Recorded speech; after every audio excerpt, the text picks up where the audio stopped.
السلام عليكم ورحمة الله وبركاته. بسم الله الرحمن الرحيم. السلام عليكم ورحمة الله وبركاته. magacaygu waa Fahad Maxamed Umar. waxaan ka mid ahay dhalinyarada ku dhashay ee ku barbaaray waxna ku bartay the most beautiful city in the whole of Africa, Hargeysa Caday, Hargeysa Janaayo. aad baan ku faraxsanahay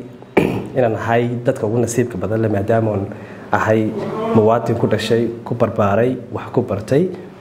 kuna dhaqan Jamhuuriyadda Somaliland. aad baan ii farxad gelinaysaa inaan ahay muwaadin reer Somaliland. aad baan ugu faraxsanahay. Today waxaan jecelahay maanta inaan ka hadlo laba shay oo aan arkay inay fundamental u yihiin ama aasaas u yihiin qarannimadeena, jiritaankeena ummadeed iyo dawladnimadeena Somaliland. waxaan jecelahay maanta inaan labada shay aan doonay inaan studio istaagaa inaan ka hadlo inay yihiin security-ga iyo economy-ga, dhaqaalaha. Security markaan leenahay amnigu waa shay taabanaya ama saameyn leh si toos iyo si dadbanba, si direct iyo si indirect ba qof kasta oo muwaadina oo reer Somaliland kuna dhaqan degan xuduudaha Jamhuuriyadda Somaliland. marka amnigu uu muhiim yahay ama fundamental u yahay nolosheena asaasiyaadka oo rasuulku sallallahu alayhi wasallam uu sheegay uu yiri amnigu wuxuu ka horeeyaa iimaanka saa ka horeeya dande amni hadaan la haysan lama cibaadaysteen lama ganacsadeen daaraha quruxda badan leh infrastructure-ka iyo horumarka iyo nolosha qiimaha badan leh noo socotay nooma socoteen without security. marka waxaan oran karnaa amnigu wuxuu fundamental u yahay ama security-gu ama uu muhiim u yahay jiritaankeena ummadeed. marka waxaan doonayaa inaan isdul istaago security-ga markaan ka hadlayno. security-gu laba shay u noqon karaa, mid external ah iyo mid internal ah. markaan external leenahay waxa weeyaan waa wax saameyn ula leh ama impacts ula leh wixii dibadda inaga imanayay wuxuu doonaha noqdo. External kana waxa weeyaan waa framework security-geenu uu design gareysay yahay ama uu habeeysan yahay gudaha wadankeena, haday noqoto laamaha amniga iyo haday noqoto infrastructure-ka kale sida kale muxuu ahaa gudaha ee taabanaya dhanka security-ga ama amniga taabanaya. marka waxaan oran karnaa internal iyo external waa labada shay ee doonayna dul istaagno markaan ka hadlayno security-ga ama amniga markaan doonayna ka hadlo. markaan doonayna ka hadalno internal sidoo hadaba internalku ama arrimaheena amniga guduhu sidoo u design gareysay mar walba waxay ku xiran tahay sidoo saameyn u leeyahay ama uu design gareysay yahay amniga dibadda. waayo oo gudihii hadii gudahaaga security-ga gudahaaga haduu weakness yahay ama aanu framework security-ga aanu design gareysnayn oo habeysnayn oo organizer ahayn oo si qurux badan aan loo design gareyn, taas waxay saameyn la leedahay tii external-ka hay'adda dibadda. marka internal markaan ka hadlayno internal-ka laba shay ba fundamental ah ama waxaan aan naqaano ciidamada sirdoonka. mar walba ciidanka sirdoonku waxay fundamental u yihiin ama muhiim u yihiin security-ga wadanka. waayo wax kasto dibadda kaga iman kara gudihii wixii hawlihii ka jiray wax walba iyaga muxuu qaabilsan hawshaas. lamaha sirdoonka markaan leenahay lamaha sirdoonku wax kasta caqabad kasta oo wadanka ka dhacdo ama dibadda kaga timaado ama gudaha kaga dhacdo ama wax walba oo security-ga saameyn leh oo wadanka ka dhaca mas'uuliyadda koobaad ama duties-ka koobaad ama responsibility-ga mas'uuliyadda cidda qaadanaysa waa iyaga. marka iyagu hadba qaabka u design gareysayna ama u habeeysan yihiin ama u nidaamsan yihiin wuxuu qayb ka qaataa security-ga wadanku inuu ahaado mid caga adag ku taagan oo si qurux badanna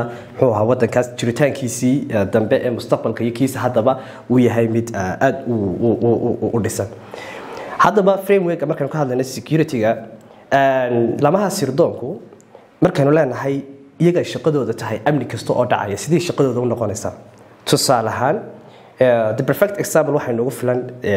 the current situation-ki ama xaaladihii ka dhacay magaalada Laascaanood. waxaan oran karnaa waxay mas'uuliyadooda dayacay ama hawlaha qayb ka ahaa inay si fiican u qabtaan waxay haayeen waa iyaga shaqadoodii bay ahayd. imika 7 October ama Israa'iil oo kale tusaale ahaan markii mushkiladaasi ku dhacday cidda mas'uuliyadda qaadatay cidda loo casilay cidda loo punishment ama mudatay waxa loo qabsaday waxay ahaayeen lamaha sirdoonka taliyihii ciidanka sirdoonka ee Israa'iil way iscasilay that's why isaga mas'uuliyadii oo dhan qaatay wixii 7 October ku dhacay laakiin wixii Yahuuda ku dhacay mas'uuliyadeeda cidda qaadatay wuxuu ahaa taliyaha ciidanka sirdoonka Israa'iil marka waxaan oran karnaa innaga laftigeena weaknessesku meelaha uu ka jiray ee daciifka ka ahaa ama ay qaybta ka ahayd halkan ay ahayd oo marka halkan ay inagana fundamental noqonayso in mas'uuliyadda ay qaataan ay ahayd waxyaalaha cajiibka ee ka dhacay waxaa ka mid ahaa lascaanood mushkilad baa ka dhacday mushkiladda shicib baa cawday mushkiladda marka shicibkaasi cawdeen xaq bay u lahaayeen inay isweydiiyaan inay cawdaan inay yiraahdaan waxaan nalaynaya halkay tagaan halkay ku dhuuntaan halkay joogaan way cidii shaqadooda ahayd ee bulshada inay qanciso laga doonay waxay ahaayeen ama mas'uuliyadda inay qaataan ay muhiim u ahayd waxay lamaha ciidanka sirdoonka marka in iyagu ay marka mas'uuliyadda qaataan muhiim bay u ahayd waxyaalaha cajiibka waxa kamid ah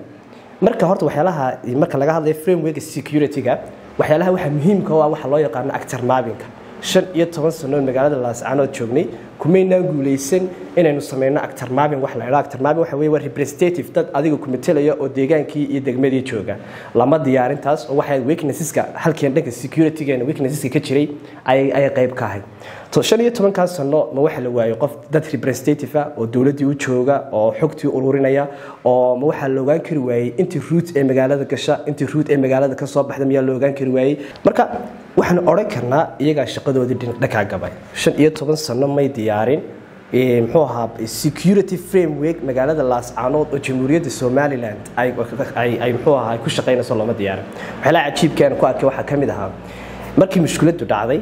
qarankii ka soo baxay ciidamadii laga soo saaray magaalada waxay ahayd in iyagu remain si haadaan magaalada ku sii haraan waxay ahayd may ahayn inuu qof si raaxo leh magaalada ugu noolaan karo inay cid magaalada iska soo gali karto yacni in waxa soo dhan la diyaariyo ayay ahayd maadaama iyagu 15 sano magaalada dhex fadhiyeen oo yaqaanaan intii ruuta soo gasha population-ka ku nool dadka ay muxuu ahaa caanka ee magaalada jooga waxaad arkaysaa garaad iska imanayo og dabadna iska noqonaya Laascaanood ku noqonaya weer xaqiiqada iclaamid sirdoonku ay muxuu ahaa waxay ahayd magaalada Laascaanood soo gelitaankeeda dadku ay soo galeen in laga baqday ahayd imika wajaalo kale marka la tagayo bari waxaan imika caadi noqdeen barigii hore waxa jirtay maadaama wajaalo sensitive ah iyo xuduud ahayd in aad loo baqan jiray oo muxuu ahaa danka aad sensitive ah yarahayd marka saasoo kale waxay ahayd in magaalada Laascaanood maadaama xuduud ay tahay maadaama dawladdu ay ka warhaysay security-ga kaga iman kara xawlaas in magaalada sensitive ahaato qof kasta oo soo galaya inuu baqda ay ahayd marka cidda mas'uuliyadda qaadanaysa ee hawsha mushkiladda wixii ku dhacay muxuu mas'uuliyadda qaadanaysa waxa laamaha sirdoonka waxa la cajiibka waxa kamid ah in muxuu dhacdooyinkan arkay waxa kamid ah ururiyay ciidamadeenu markii ay soo baxeen waxa jirta waxa la sheegay ciidamada qaar inay galeen garowga weer meena wada shaqeyn laamaha sirdoonka iyo militariga meena wada shaqeyn maan ciidamada la siin tababar la tacalluq qaybaha security-ga inta root ee soo gasha inta root ee ka baxda security-ga sidii u wada shaqeyn kari waayaan laamaha sirdoonka iyo ciidamada militariga sida loo qaban karaa saraakiisha sidee way يعني وحيلا كلا عجيب واحد كمذا ما دام أو مش اللي ديارني مش اللي هو ديارني مقعد Laascaanood xuduudaha Somaliland ay tahay 15 sano ciidanku ay dhex fadhiyeen maxay ogaan kari waayeen xogta shay muxuu ahaa iyo capacity-ga culayska inta leeg ay ku dhici kara ciidanka militariga ay ku jabi karaan magaalada laga soo saari karo ay ku jabi karaan saraakiil lagu qaban karo miishanka inta leeg inta la diyaarinayay way xogtooda ay ogaan kari waayeen lamaha sirdoonka iyo ciidamada ay muxuu u shaqeeyeen markasta dawladda wixii internal framework security-ga wixii mushkilad ay kaga timaada cidda mas'uuliyaddeeda qaadanaysa markasta waa inay noqotaa lamaha sirdoonka marka waxaan oran lahaa in dawladdu ay dib ugu noqoto oo dad aqoon leh oo loo soo xulo dhalinyaro muxuu ahaa aqoontii muxuu ahaa waxa la yiraahdo safety security risk management aqoonta security-ga dhalinyaro aqoon u leh in dawladdu ay soo xulato dabadeedna in dib update loo sameeyo oo framework security-ga ay laamahaasi ku shaqeeyaan in dib reform lagu sameeyo ay dawladda horta u soo jeedin lahaa waxyaalaha cajiibka Somaliland ku arkay waxa kamid ah marka laga hadlayo internal Somaliland waxaan dhex deganahay imika maan ku dhex noolahay maan ku dhex dhashay 26 sano wax gaaraya I was born in 1996 waxaan dhashay 96kii imika meelaha almost waan ku dhawaanaya muddada Somaliland anigu aan ku dhex barbaaray intii daahir riyaale intii in cigaal iyo Abdurrahman Turman maan dhalan qaar aqoon maan lahayn laakiin intii daahir riyaalana somehow waxaan yara fahmay laakiin sida ahaan ay jahan demand soo gaarin capacity qofku aqoon ahaan wax isku weydiin karo laakiin intii Silaayo iyo intii Musabixi ayaan muxuu ahaa dadkii dhalinyarta aad wax u baranayay magaalada ku dhex noolaana laba shay oo Somaliland ku arkay cimrigeyga ama noloshayda maan arag laba shay oo Somaliland ku arkay muddada aan Somaliland ku dhex dhashay ee wax ku barbaaray ee wax ku bartay hadda horteed maan arag labada shayna hadda laga taxadirin oo aan dib loogu noqon oo aan frameworkooda ama qaybaha aan dib loo reform gareyn oo dib loo habeyn oo dib loo eegin Somaliland mustaqbalkeeda dambana saameyn ku yeelanaya waxa cajiibka waxaan arkay waxaad arkaysaa ciidamo warta weligii intaan noolaa weligii maan arag ciidamada Somaliland circumstances kasto ay ku nool yihiin ama duruuf kasto oo dhaqan dhaqaale ama noloshooda ha noqoto maadaama wadan yaro nation yar ay nahay oo soo koreeya maadaama dhaqaalaheenu aad iskaga hooseeyo weligii maan arag ciidamada Somaliland oo social media taagan oo iyagu isku jawaabaya maanta horteed maan arag waxaad arkaysaa dhalinyaro social media jooga tiktoker ah muxuu ahaa ka hadlaya oo doonaya inay TikTok dhexdeedii kaga hadlaan arrimaha security iyagoo ciidan ah ayaad arkaysaa waxa la cajiibka ku arkaa waxa kamid ah inay hatta madaxweynaha u jawaabayaan saraakiishii social media uga jawaabayaan ka hadlayaan taa waxa ka sii daran qaar kale iyagoo isla dawladda difaaciyo saraakiisha difaaciyo inay uga jawaabaan marka waxyaalaha cajiibkan arkay aan hore u arki jirin waxa kamid ah ciidamada Somaliland oo tiktokerisa social media ku jira ka dhex hadlaya weligii noloshayda maan arag in goga jacada ama laas calood lagu jabayana sida wadkayga ayaan u hubay ama aan u garanayay in hawshaas dhici doonto tusaale maxay ku dhicaysaa wax isweydiin mudan waxaad arkaysaa dhalinyaro reer Somaliland oo TikTok ka soo dhexgelaya arkaysaa saldhigii ama base-kii ciidamada waxaad arkaysaa furmay dagaalada iyagoo TikTok laga soo duubayo iyadoo ciidamadii iyo abaabulkoodii iyo hawlahoodii social media lagu dhafaafinayo iyadoo waxaad arkaysaa yani waxyaalahaas in lagu jabayo anigu waan ogaa because waxaad arkaysaa yeenu sahayna horta waxaanu sahaynaa waxa weeyaan waxaanu sahaynaa waa dad jiritaanka Jamhuuriyadda Somaliland ka soo horjeeda cid kasto iyaguna Somaliland ka soo horjeeda way isbahaysan karaan marka TikTok marka live laga soo dhexgalayo ee TikTok space ama saddex laga dhex hadlayo taasi waxay keenaysaa in security-gii meesha impact ku noqoto sida impact ugu tahay security waxa impact ugu tahay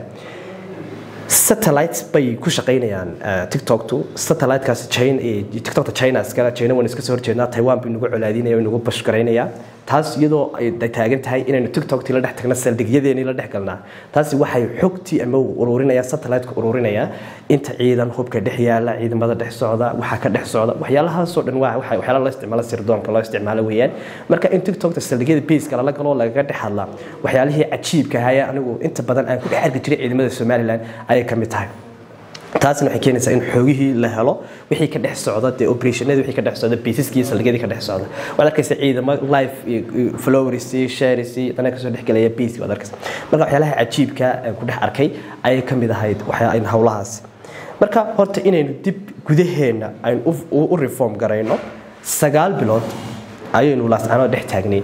9 bilood ciidamada looma diyaarin geeri iyo nolol looma diyaaro laguma soo saarin magaaladii geerina looma diyaarin operation sax ah oo ay ku hawlgalayaan waad arkaysaa ciidamada qaar oo magaaladii galaan in kaalinteeda Djibouti ay gaaraan qabsadaan dib looga soo saaray waxay ahayd waxyaalaha isku dhexyaaca ee dhanka security-ga ka dhex jira baahan marka horta in dib inagu aynu isugu noqono oo bal gudaheennii dib loo habeeyo oo laamihii sirdoonka dib loo habeeyo oo dad aqoon leh xirfad leh oo balniyo waxaan la yiraahdo safety security risk management aqoon u leh waa sida loo sameeyo actor mapping-ka representative-ka reporting-ka waxaad arkaysaa in wax qaqaal leeyahay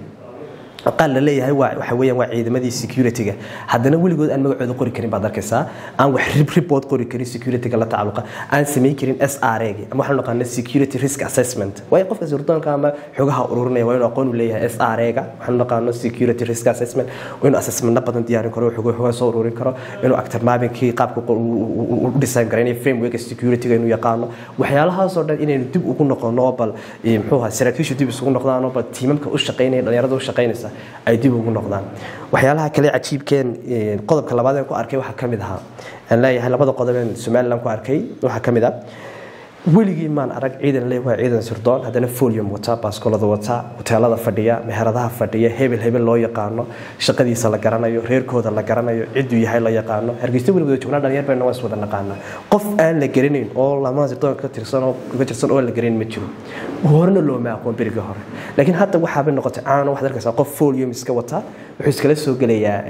hoteelada la fadhiyay waxa la leeyahay hebel waa sirdoon baa la leeyahay xogta ururinaya iyo wuxuu helayaa maxay tahay xogtan uu meesha uu soo fadhiisanaya uu doonayo inuu meesha ururiya maxay tahay reportada uu sameeynaya maxay tahay inuu xogta ogaado amni maxay tahay qof waliba mooto baaskoolada wata meel uu soo galay cadawga meesha fadhiya iska kacaya oo reeri marka in dib loogu noqdo oo bal dhalinyaradan iyagana in xirfadii la siiyo aqoonta muxuu ahaa sirdoon in dib loogu noqdo waa shayadana aad u muhiim ah oo oran lahaa in la taabta waxay muhiim u tahay internalkii gudaheena iyo security-geena externalka markaynu ka hadlayno security-ga markaynu ka hadlayno afweyn aan qodobka ku soo xidhay qodobka labaad external markaynu ka hadlayno Soomaaliya Ilaahay subhanahu wa ta'ala wuxuu ku abuuray the most strategic place goobta ugu strategic-san ama waxay ku taala waxaan naqaanaa gateway of Africa waxay ku taala albaabka laga soo galo geeska Africa marka security-geeda ama amnigeedu waxa mar walba khatar ku ah wadanadii waaweynaa wadanada jaarka wadanada soo koreeya ama developing countries markasta wax isha lagu hayo waa Somaliland Ilaahay subhanahu wa ta'ala wuxuu siiyay nimco aan geeska Africa la siin waxay ku taala markaan ka hadlayno dhanka portka waxay ku taala albaabka laga soo galo geeska Africa oo dekada berbera waxa isku xidha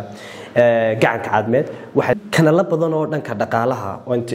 dhaqaalaha adduunku across the border xuduudaha dhaqaalaha adduunka soo gudbaan ay Soomaaliland ku taala marka maadaama ay ku taalo most strategic place oo dhanka dekadii ay ku taalo waxa inta u raaca Soomaaliland waxay leedahay waxaan u naqaan agriculture marka leenahay waxa weeyaan wax soo saarka dhanka beeraha dhanka warshadaha hadii maanta loo helo siyaasad iyo policy qurux badan loo diyaariyo Soomaaliland waxay leedahay beeraha ugu fiican dhulka ugu wanaagsan ugu wax soo saarka wanaagsan ee dhanka wax soo saarka gudaha ay leedahay taa marka Soomaaliland waxay leedahay mineralski macdanihi kala duwanaa Soomaaliland leedahay Soomaaliland markii la baari shidaal ba laga helay gas ba laga helay Soomaaliland marka waxa oran karnaa waa janno yar ama waxa weeye waa nimco yar waxa way 15 yar ku yaal geeska Africa waa ku yaala waliba albaabka laga soo galo geeska Africa ku yaala marka taasi security-geedii iyo dhaqaalaheediiba wuxuu marka caqabad ku noqonayaa wadanadii waaweynaayo jaarka marka in iyadana marka in laga yeesho security good in laga yeesho oo laamaha sirdoonkeena inay ka hawlgali karaan dibadii loo diyaariyo qaababka ay uga hawlgali kareen iyo qaabka xooga u soo ururinayaan qaababka asasmanada u diyaarinayaan in ciidamada loo diyaariyo waxa la yiraahdaa ciidamada Mareykanka ciidamada sirdoonka FBI-da waxa la tiriyaa ciidanka sirdoonka Mareykanku waxa la yiraahdaa waa maalintii waxa soo mara la yiraahdaa miiskiisa kaliya 330,000 oo file baa soo mara miiskan uu ku fadhiyo kaliya oo la tacaluqa security-ga gudaha iyo security-ga dibadda taliya ciidanka sirdoonka waa 330,000 oo file ayaa maalinta kaliya miiskiisa soo dul mara ayaa la yiraahdaa ay confirm gareeyo kala eega kala haadiya kala soo marka in Soomaaliland loo diyaariyo inay ka hawlgali karto dibadii si ay xoog badan oo wadanka khatar ugu ah ay ogaan karto in maxaa loo diyaariyo marka Soomaaliland maadaama ku taalo wadan strategic oo meel fiican ku taalo inaan u diyaarino inaynu ku hawlgalno in dhismaha ciidamadeeni gudaha iyo kuwa dibadda qaabka ay uga hawlgali karayeen dibadda inaan markaa iyadana u diyaarino marka externalkana waa qaabka aynu uga hortagi karno ama waa qaabka aynu habeyn karno inaynu ka hortagno Allahumma salli ala Muhammad dibadii inaynu ka hawlgali karno Somaliland waxyaalaha kale impacts ku noqon kara waxa kamid ah Somaliland waxay samaysanaysaa xulafo cusub ama aliens xulafadeeda cusub ee wadanka imanaya waxa jira qaar kuwa kale oo ka soo horjeeda tusaale ahaan markaynu u jeersano Mareykanka iyo xulafadiisa Taiwan ka mid tahay Imaaraatu ka mid yahay taas waxay keenaysaa inuu China ay nagu noqdo the enemy cadow noqdo marka inaynu diyaarino framework security-gi aynu ku wajihi lahayn kuwa kale ay naga soo horjeeda opposite-ka inagu qaabkeen u wajihi lahayn inaynu diyaarina waa shay muhiim ah marka Somaliland labada shay internal iyo external goorma la diyaarin karaa waxa la diyaarin karaa marka inaga commitment ay naga tahay inaynu hawshan ka hawlgalno inaynu dib u update gareyno amnigeena guud u update gareyno in muxuu ahaa saraakiishii waaweyneed ee daalay ee aan la jaan qaadi karin modern century qarnigan aan la jaan qaadi karin update-ka in meesha laga saaro retirement-kooda loo qoro laga saaro in la keeno dhalinyaro badan oo aqoonta u leh security-ga aqoonta u leh safety-ga aqoonta u leh risk management iyo qaabka loo maamulo dhalinyaro badan oo qori karta wax akhri karta wax qori karta in amniga la soo geliyo in muxuu ahaa mas'uuliyiin laga dhigo in muxuu ahaa ay diyaarin karaan SRA-gi iyo security risk assessment-ki in diyaarin karaan actor mapping-ki qaabka representative-ka loo diyaariyo qaabka security-ga qaabka routes-ka loo diyaariyo waa inaad garan kartaa magaalada ka shaqeynaysa how many routes baa ka soo baxa xaafadaha inta route dhex mari karta waa inaad diyaarin kartaa taas waxa qayb ka qaadan karta in report ay ka soo qaataan ilaamihii ciidanka booliska ciidankii muxuu ahaa militarigu markay hawl uga baahdaan magaalada in adiga report laga heli karo ay ku hawlgeli karaan oo operationadoodii ay ku lifaaqi karaan marka inaynu dib ugu noqono ilaamiheena sirdoonka oo aynu balniyo qaabkan ku socono qaab aad u wanaagsan maaha inaynu dib isugu noqonaa waa shay aad u wanaagsan marka labada external iyo internal qaabkan u wajihi karnaa waa qaabka